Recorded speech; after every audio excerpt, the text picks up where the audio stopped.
எப்படி வேலை அமையும் தெரியாது, எப்படி எனக்கு எதிர்காலம் வரும்னு தெரியாது, எப்படி நான் ஆசீர்வாதமா இருப்பேன்னு தெரியாது, எப்படி நான் வீடு கட்டுவேன்னு தெரியாது, எப்படி எங்க வீட்டோட கடன் அடைப்பேன்னு தெரியாது, எப்படி இந்த டிப்ரெஷன்ல இருந்து வெளியே வருவேன்னு தெரியாது, எப்படி எனக்கு கல்யாணம் நடக்கும்னு தெரியாது, எப்படி பிள்ளை பிறக்கும்னு தெரியாது, எப்படி என் வாழ்க்கை நல்லா இருக்கும்னு எனக்கு உண்மைக்குமே தெரியாது.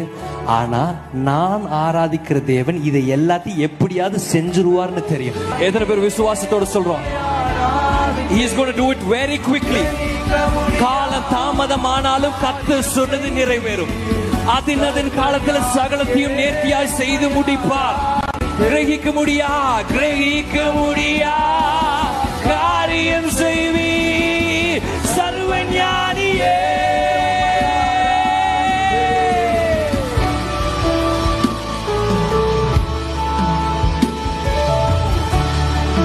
எப்படி வேலை அமையும் தெரியாது, எப்படி எனக்கு எதிர்காலம் வரும்னு தெரியாது, எப்படி நான்